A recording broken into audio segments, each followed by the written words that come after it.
হযরতে ফুজাইল ইবনে আয়াজ রাহমাতুল্লাহি আলাইহি জামানার সবচাইতে বড় ডাকাত ছিলেন। উনি যেই সময় ছিলেন সবচাইতে বড় ডাকাত। মালিক ইবনে দিনার সবচেয়ে বড় শরাবী মদখোর ছিলেন।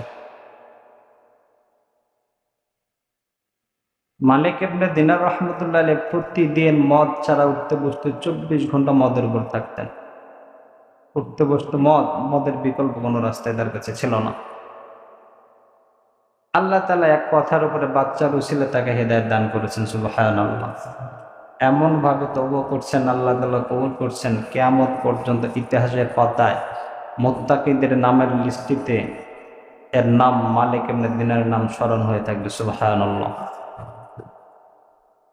ফুজাইল ইবনে আয়াজ রাহমাতুল্লাহি আলাইহি জামানার সবচেয়ে বড় ডাকাত ছিলেন, যার নাম শুনলে ওই সময়ের ওই জায়গার মানুষজন ভয়ে কাঁপত, থরথর করে।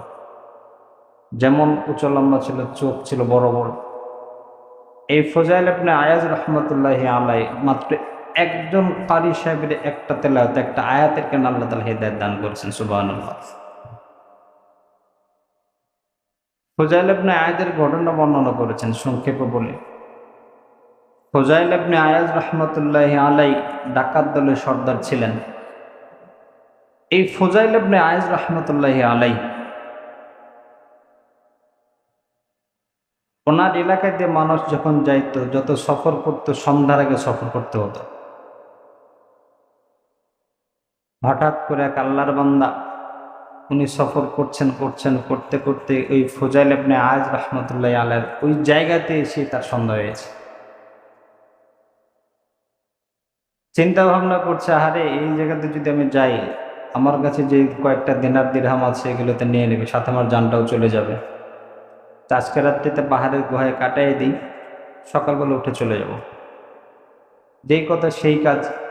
পাহাড়ের গুহায় গেছেন, দেখেন আল্লাহর এক বান্দা, মাথায় লম্বা টুপি, গায়ে লম্বা জুব্বা, মুখে সুন্নতি দাঁড়িয়ে জায়নামাজ নিয়ে বসে বসে তসবিহ টিপছেন, সুবহানাল্লাহ। পথিক মনে মনে চিন্তা ভাবনা করলো, আল্লাহ,